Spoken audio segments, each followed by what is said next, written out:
The zenith dawn descended through Earth's atmosphere with the grace of a falling star, its hull gleaming against the twilight sky. Inside the cargo bay, Vanessa checked the containment field for the 100th time, her fingers dancing across the holographic controls with practiced efficiency. Still holding steady, she murmured, eyes fixed on the massive creature behind the shimmering energy barrier. The K's ethery hunting beast stood nearly 3 meters tall, its obsidian scales rippling with bioluminescent patterns that pulsed like a heartbeat. 6 eyes, ranged in a predatory array, tracked Vanessa's every movement. Its mouth, filled with crystalline teeth designed to pierce the toughest armor in the galaxy, opened slightly, a threat display that had terrorized 100 worlds. Elliot appeared at her shoulder, tablet in hand. The xenobiology team is ready. They've cleared the entire research facility in Montana. Nobody within 50 kilometers. Good, Vanessa replied, though her stomach churned with unease. Because if this thing gets loose, she didn't need to finish. They both knew what Xatheri were capable of. On their homeworld of KX Prime, they sat atop a food chain so brutal that galactic ecologists had classified the entire planet as a death world. The creatures could track prey across star systems using quantum scent trails, move faster than most species could perceive, and their venom could liquefy internal organs in seconds. The Galactic Council had forbidden their removal from KXTAR Prime for centuries, but Vanessa had convinced them barely that humanity's advanced containment technology could handle a single specimen for study. It had taken 3 years of proposals, another 2 of preparation, landing in 5. The pilot's voice crackled through the intercom. The ship touched down with barely a whisper. Vanessa and Elliot supervised as the anti-grav platform carried the containment field toward the facility's reinforced vault. The creature moved with them, never breaking eye contact, calculating, you know. Elliot said as they walked, the council representative told me something interesting. He said humans were the only species crazy enough to even try this. Crazy or confident? Vanessa smiled tightly. With humans? Usually both. The transfer went flawlessly. The Xatheri settled into its new enclosure, a massive space with adaptive terrain simulators and a containment field that could theoretically hold a small nuclear blast. Vanessa sealed the final protocols and allowed herself a moment of relief. We did it, she breathed. That's when they heard the MEOWING. Both scientists froze. The sound came again, a plaintive, distinctly feline cry echoing through the facility's corridors. Please tell me that's not, Elliot started. A small orange tabby cat trotted around the corner, tail held high. Completely unconcerned with the high-security xenobiology facility it had somehow infiltrated. It wore a collar with a small bell and a tag that read Mr. Whiskers. How in the hell? Vanessa grabbed for the cat, but it dodged with liquid grace, slipping between her fingers, and ran directly toward the vault. No, no, no. Elliot sprinted after it, but the cat had already slipped through the partially open security door, gap left by a technician who'd stepped out moments before. They reached the observation window just in time to see Mr. Whiskers pad confidently into the Xatheri-S enclosure, the galaxy's deadliest. Predator went completely still. Its bioluminescent patterns flickered in what the database identified as extreme confusion. All 6 eyes focused on the tiny creature that had invaded its territory.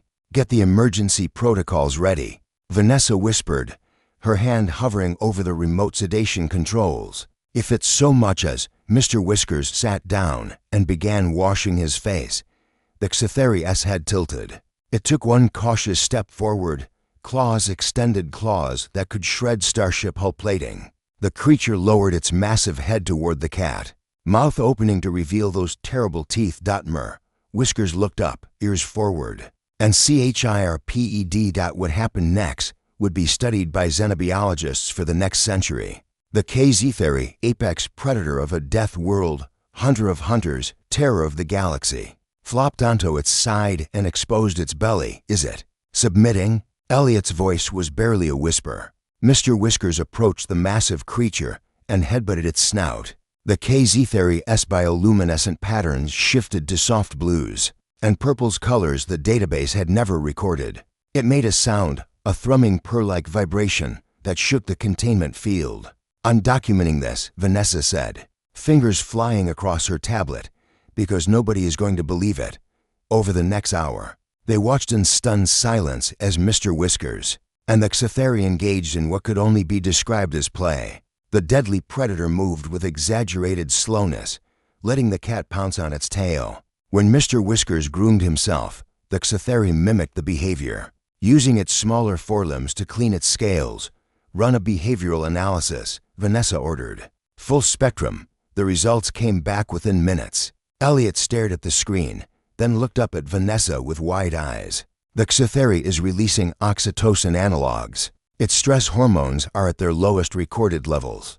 It's happy, but how? Why? Elliot pulled up comparative data. "Look at this.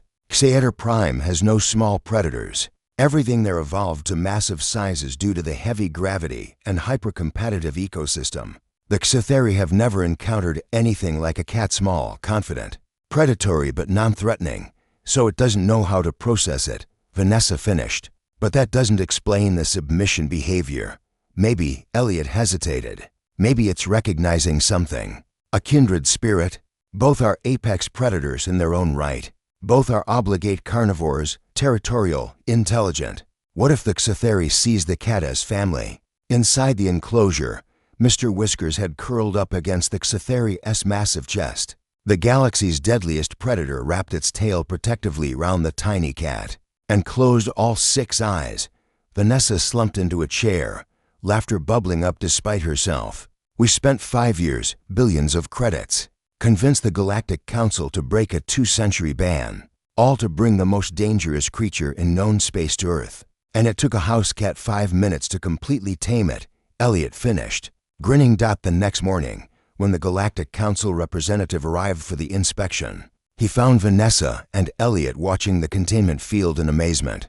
Inside, Mr. Whiskers sat regally atop the Xathari's head while the massive predator carefully navigated its enclosure, moving with exaggerated care to avoid dislodging its new companion. "This is unprecedented," the representative stammered, his translator struggling with his species' version of shock. "Welcome to Earth," Vanessa said, unable to suppress her smile, "where even the galaxy's deadliest predator is no match for a house cat."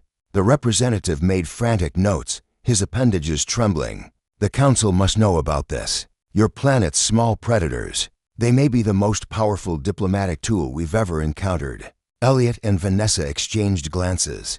Humanity had just gained a new reputation in the galaxy, not as warriors or explorers, but as the species whose pets could befriend anything. And somewhere in the facility, Mr. Whiskers purred, completely unaware that he had just changed galactic politics forever.